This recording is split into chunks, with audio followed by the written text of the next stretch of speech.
What's up, Periscope? It's me, Lola. Come into the room and come in quickly. Hey, y'all. Grace and peace, everyone that's coming on. Go ahead and say what's up. Let me know you're in here. Let me know where you guys are watching from. Shout out your state. Shout out your country. Shout out to the people that are on Periscope for the first time. What's up? Tonka, grace and peace to you, MOGG. Mississippi's in the house. What's up? I've never been to Mississippi.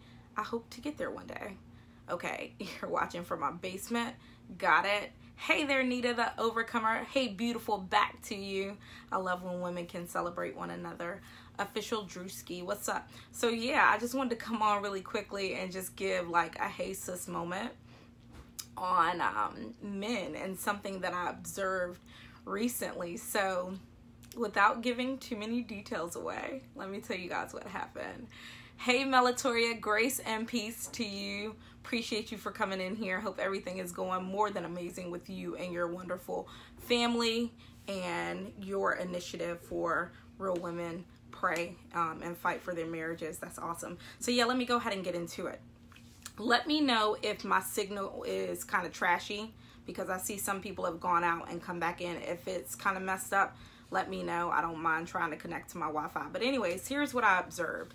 So I was sitting up and I was, just looking, and all of a sudden I saw like a work vehicle pull up in front of someone's house. It was a work vehicle that pulled up in front of someone's house, right? And so I'm like, this is a hospital vehicle. I don't think it's anybody over there that the hospital is coming to pick up. You know, usually the hospital shuttle is at the hospital, right? So this hospital shuttle is like there, and I'm like, what is happening? And they start beeping the horn. Beep, beep, beep. I'm like, that's kind of rude. I don't know how you guys feel about people that just sit outside of houses and blow horns. In the daytime, you might be able to get away with it because people are up. But at nighttime, I think that is absolutely rude and unacceptable. That is not good etiquette. You know what I'm saying? So that's not good etiquette at all. So I'm listening to the horn honk, and they're just sitting there. So I'm kind of minding my business. And then I hear the horn honk again in probably like less than a minute. So I'm like, yeah, this obviously is not a work visit. You know what I'm saying? This is the hospital shuttle van. But this is not a work visit. I don't think that's what's happening over here. And so I'm sitting and I'm watching, and I see someone that's around, and they're getting angry because the person just like backed the hospital shuttle up in the road. A car was coming down the road and didn't even look. They just backed it up in front of the door to the place that they were at. And they just started laying on the horn. They were like, They were making beats on the horn. Like, no lie. Okay, I'm exaggerating. They were not making beats on the horn. But they were like laying on it. So somebody like came out. They were like, hey, hey.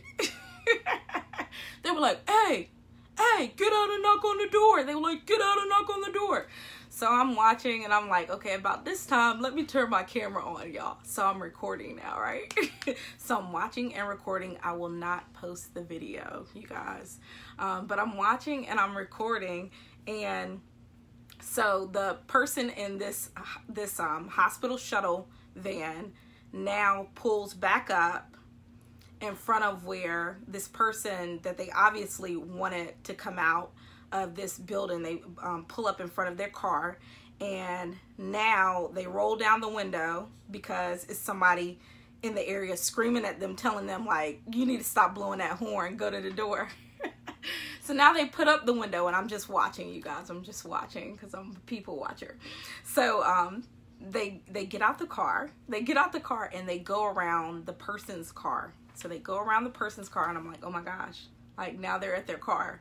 You know, and then they go on to the door, and they go to the door, and they knock on the door, and the door opens.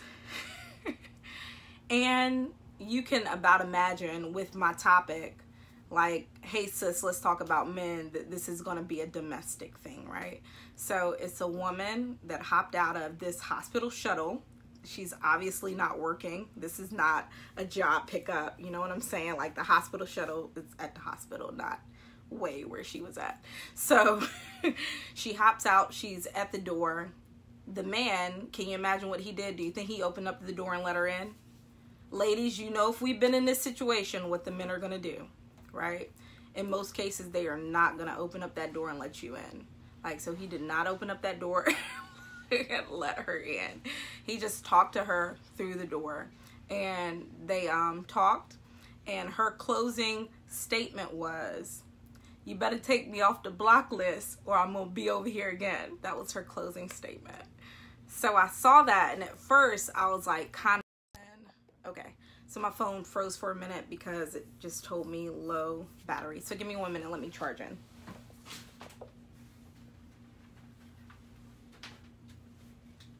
That is the Fitbit charger, don't need that. And guess what? I cannot find the charger, so I guess I won't plug in real quick. We're just gonna have to speed this up.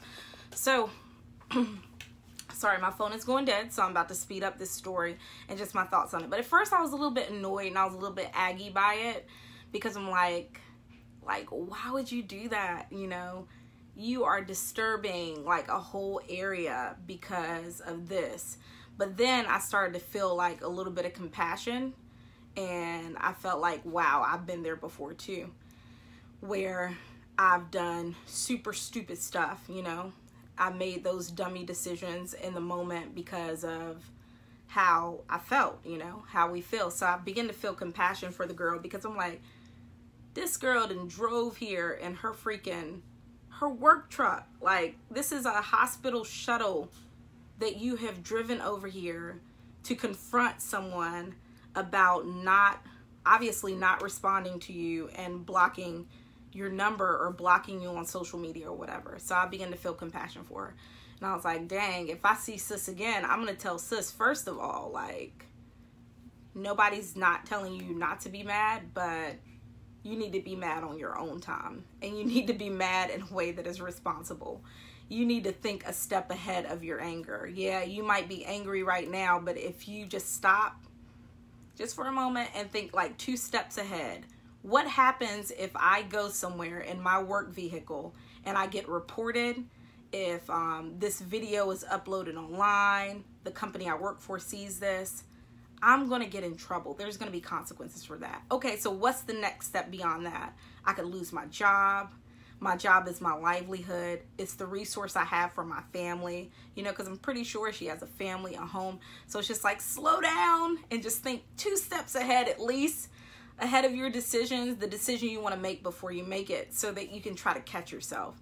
And it's okay to be angry, but you need to be angry on your own time. You know what I'm saying? Not on the company clock, and also in a responsible way. So I just got like a little short message that I want to give to the women, especially women that are dating, women that are looking for their faux life mate. You know what I'm saying? Men, you can come in and catch this stuff too if you're on the broadcast. But first things first, when it comes to choosing men, women, we have got to stop getting mad at men for who they are. And I know you probably didn't expect to hear that, right? You're probably like, what did she just say that? First of all, this is the year of the woman. My God, this is the freaking decade of the woman. Stop it, stop it, stop it, stop it, stop it. You know what I'm saying? But it's like, you've got to stop getting mad at men for who they are. Okay? You don't want to get mad at men for who they are. If that's who they are, you see it, you recognize it, and you move on past it. And a lot of times people put themselves in situations really knowing what they're dealing with. You know, so if a guy is a cheater, you can kind of see that beforehand, right? If a guy is not honest, you'll catch some lies before it gets too deep, right? If a guy is someone who is not ready to settle down, then he's going to communicate that pretty clearly, non-verbally, even if he doesn't communicate it to you in a verbal way. You're going to recognize it. And when you recognize it, you have to push your emotions down, okay? You have to push your emotions down, and you have to say, you know, I think he's cute. I think this person's fine and all, and they have so much potential, but potential is not what I need right now. and not in this area. And you have to say, I'm not going to do it, so that you don't end up putting yourself in a situation where you're dating a guy who has a different woman at his house every night. So that you're not dating a guy that has one woman there, and as she's pulling out, another one is pulling up, you know? So you're not dating a guy that avoids you for a whole week when things are great between him and his girlfriend, but as soon as things go wrong, you're on standby and he's hitting you up every night, you know? So that you can avoid that. Melatoria, thank you. Melatoria said that this is a conversation that needs to be had, you know? So here's something that you want to start with when you're kind of like choosing and looking at who to deal with and who to date. Like, I did this with everyone that I potentially wanted to date after my first marriage, which was not a lot of people. I think there was one person that I did not do it with. I just totally ignored everything that I saw, and it was horrible. And the person actually had the nerve to call me a few years ago, and their number is blocked. So they called me from some other number, and as soon as I caught the voice, I was like, what are you calling me for? Wait a minute. Like, you don't even need to call me ever. I'm sorry that we ever happened, but you have a great life. God bless you. Praying wonderful things for you, but that's the end of that. But after that, I really, really started looking at, like, I'm not going to get into this thing of, you know, getting mad at people for who they are, especially when I can avoid that by, you know, doing my homework. Okay, so here's some things that you can do for your homework. Number one, what are your core values? So for you as a person, we all have core values. You may not know what they're called, and you may not say these are my core values, but you know you have things that you will and you won't compromise on. For me, one of my core values is integrity. I don't compromise on integrity for myself or with anyone. When it comes to work, I'm not lying for anyone. When it comes to work, I'm doing it the right way. I'm going to go by the process that's supposed to be done, and I will be flexible and find other processes as long as they do not obstruct any type of regulation, okay? When it comes to my personal relationships, integrity is like number one. You will not lie to me and think that we're going to be closely connected. You won't do that. You'll be over in a box so soon. I will talk to you, be polite to you, but you will not be in my intimate circle as someone who has no integrity, as someone who tells lies, as someone who is dishonest. I can't do it, okay? So that's like some straight up stuff. Like, you got to know what your core values are. I think I know that face. Life redeemed. Grace and peace to you. Hey, Lola, you're giving great advice to singles, wisdom. Yes, come on, come through. Like, we got to talk about our experiences, because I've had those moments where they've been like not so nice decision-making moments for me, and I've been like, So like, you got to name your core values. What is it that you won't compromise on? That is your core value. And some people have different core values. Yeah, I thought I recognized your face. You changed your name, looks like, too. But some people have different core values, but once you identify yours, you can know what you're not gonna flex on, you know. And then when you start encountering other people, you take time to get to know who they are, which is the second thing I want to get into. So number one is like, what are your core values, things that you absolutely will not compromise on. Next thing is going to be moving into getting to know others and their core values. So people aren't just walking around like, here's a badge of my core values, but they're demonstrating how we behave. They're demonstrating how we treat others, okay? It's demonstrating all these ways. So the next thing that you want to do to give yourself time to get to know people and really find out what they're about is avoid intimacy, okay? Avoid intimacy. Yes, I said it. Sex confuses things, you guys. Intimacy confuses things, you guys. You know, kissing and all of that. You be kissing, be like, I like this person. You know what I'm saying? And you don't even like the person. It could be that you just ain't kissed in a long time. And they made you get some kind of feeling that excited you. You know what I'm saying? So it's like, slow down on the intimacy. Slow down on things like sex. Slow down so that you can really, really gauge and get to know people. So two different things here. There was a time where I didn't mind having sex when it came to relationships. And then there was a time where I was like, I'm not having sex. Okay. So I had like, salvation me. I had well, let me not say salvation me. Let me say this in a more friendly way. I had a me that had a heart, and not even in a more friendly way, just in a way that's more understandable to people, right? BC. BC Lola, like me and my husband did on the podcast recently when we talked about his relationships before me. But I had this attitude after I encountered God, and my heart was set to like please him. Not meaning that I was perfect, but my heart was set to please him, where I did not want to have sex, okay? And then before that, I had the mindset of I don't mind having sex, okay? That wasn't one of my core values. After my encounter with God, that became one of my core values. So even before intimacy, like abstaining from sex became a core value for me, I still didn't have sex like that. And this was why, because I knew how it confused things. I knew that when I went in and had sex with someone, that I was going to start liking them even if this person was trash, most likely. And this is why it happens. When you have sex with people and you actually have, this is not PG, you guys, and you have your climatic point, it releases a hormone. It releases a hormone. And that hormone is to help bond people together. Okay, so you end up liking them. Okay, that is God's design to try to connect people and keep families together. Okay, and you can hear more about that on the podcast Sex is a Weapon on the Smoking Prophet podcast. Me and my husband did that one together. But so that's one reason why you just want to slow down when it comes to intimacy, because you don't want to confuse yourself. You want to give yourself time to really, really like see who people are and what they're about. And people will tell you everything that they want to tell you. But the biggest signs to really determine what someone is about is what they say with their nonverbal actions, behaviors, and speech. So what are they actually doing? You know, what nonverbal cues are they giving you into their personality?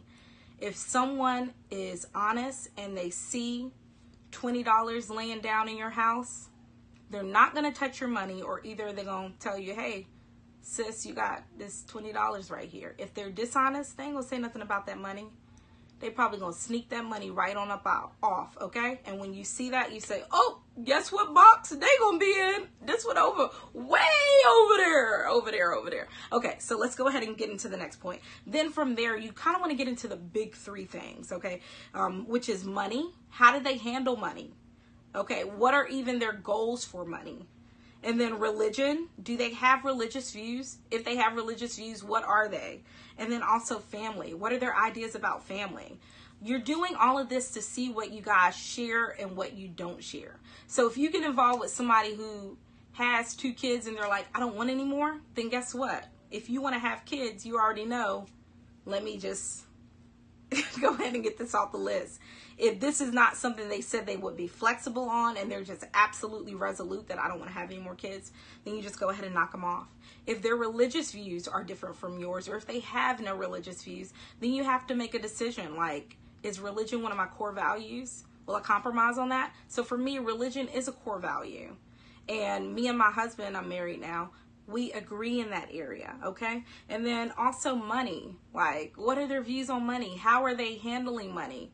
Are they responsible? Did they mess up, and are they now becoming more responsible? What are their goals for the future? Are they just looking to live a humdrum standard life, or are they really trying to build an amazing life and maximize what they have and leave a legacy for their family and also enjoy their money on the earth? What are they trying to do? You're doing all of this to find out what they're about, okay? You're pushing aside the intimacy, you're pushing aside the sex, and you're really, really becoming intimate with them in a different way, in a greater way, by getting to know who they are on the inside, okay? All right, so those are just some things you want to start with. From there, you can identify your shared values, okay? And you can see what you have in common and how compatible you will be to move forward. Now, this is not an all-inclusive list. There's several things that you can kind of check off when you're looking for a potential partner, but this is a good basis for you to start. First, I start with self. Identify your core values. What is it that you will not compromise on? And then from there, avoid sex and intimacy because it confuses things. Okay? When we climax from sexual acts, it releases hormones that make us feel all lovey-dovey and stuff. You know, avoid that if you can. And then get into the big three. The big three is going to be money, religion, and family. See what they are looking at in those different areas so you can find out what your shared values are, and if it's anything that automatically kind of deems you guys incompatible because you're wanting to, like me and my husband, we have a lot of the same goals when it comes to like money. Like, and that's one thing that we did before we got married and when we were in the dating courting process. I think like the first week or 2 weeks into us dating, my husband was like, do you want to have more children? Like, he was not playing no games, and I wasn't playing games with him either when it came to like big questions, you know. So some of our shared values with money is that we want to own property. We want to own property. We want to own things like buildings and houses. We want to leave houses to our children. We want to leave property to our children. But because we have those shared values about the future for money, that means we're both in the same place when it means we're setting ourselves up to be able to do that stuff in the future. You know what I'm saying? So really, really go through those things. And then after you get through all of that stuff, give people room to be human. We all mess up. Hey, I probably got on my husband's nerves within the last week. So you give people room to be human.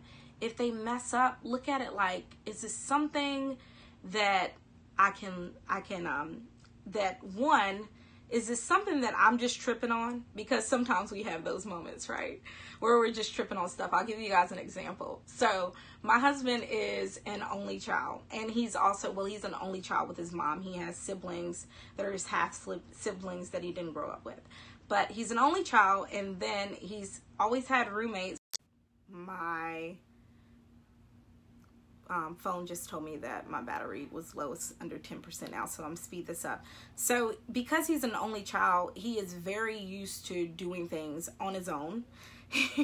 And he's very used to just living life his way. One day we were at home together and my husband just gets up and leaves the house. He just got up and left, and he went to the store, and he pulled back up, and he had been grocery shopping. And I'm like, oh my gosh, you didn't even ask me if I wanted anything, wanted to go with you or nothing. So like, he just got up and left. So like something like that, it's like, I'm not going to get all bent out of shape with you on it. And it's like in the beginning, it was kind of like, dang, that kind of hurt my feelings. But then I had to think about it. Like, my husband is an only child. This whole experience with marriage is new for both of us. You know what I'm saying? So one, give people room to be human. And then look at it like, am I tripping? Is this something I'm tripping about? And then the next thing, if it's not anything that you're tripping about, look at it. Is this something that is a core value that you're going to compromise, that you will not compromise on?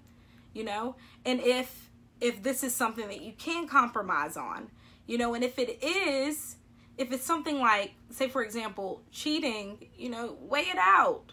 Like, are they genuinely remorseful? Did this start overnight? What's happening here? You got to weigh that stuff out and give people grace and give people room to be human. You don't have to tolerate being treated a certain way or less than what you're worth. You don't have to tolerate abuse and stuff like that, but just weigh it out. Give people room to be human. Every situation is not...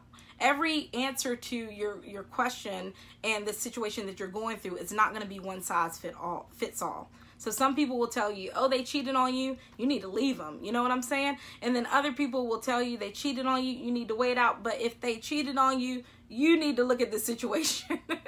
Okay? And weigh that thing out and get some counsel, because there's safety in a multitude of counsel, right?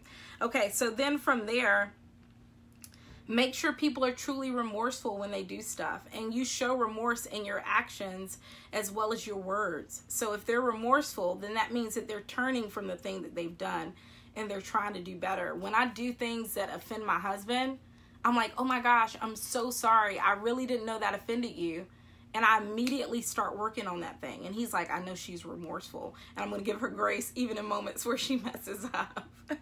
Okay, and then the last thing I just want to tell you is, women, like, hey sis, sometimes we go through a lot of stuff, but don't make other people pay for your experience.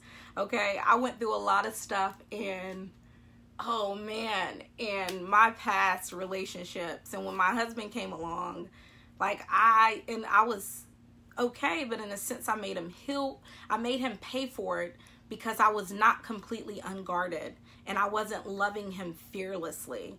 I loved him from a fearful place. So that meant that every time where I felt like he was getting in a little bit too close, I would kind of like push him away. And he was like, girl, you had me on like, you know, you had me going up and down and up and down and up and down. And once we got to the point of where I realized what it was and I confessed what was happening and I was honest with him, then we were like, okay, we're going to work through this together. And that's what we did. Okay. So I hope you all enjoyed that. And, oh, last thing is I'm pro therapy. So don't be afraid to see a therapist. Don't be afraid to see a counselor about your past experiences, about something that you're going through now. Like, you never know how people can help you. They're just doctors for your soul, you know? So go and see them. Take advantage of that. All right, I'm getting off of here and my phone is dead. This is me, Lola, and you've been listening to kind of like a podcast episode, but I have a legit podcast. It's called the Smoking Profit Podcast, which is available on Apple Podcasts, Google Play, SoundCloud, Spotify, Stitcher, and TuneIn. So go there and check out some of our content. Make sure you subscribe. We're going to slow down in the next few months, but then we're going to kick back up towards the fourth quarter of this year because we're just preparing for some stuff. The latest podcast is on acceleration. The next podcast that will be out is going to talk about what to do to prepare for this next season of your life and the next stage of amazing things that God wants to do for you. That's coming out very soon. That's probably going to be like the last one for a while. So I suggest you guys get on it and listen to it. And I love you all. I hope you have the most amazing day and also the most amazing life. Oh, one more thing I forgot. I have a text list. So we send out weekly prophetic life advice, weekly God-inspired life advice to help you just do life better. Text the word BLAZE, BLAZE, to the number 31996 to join the list. All right, I'm out of here for real, you guys. Bye.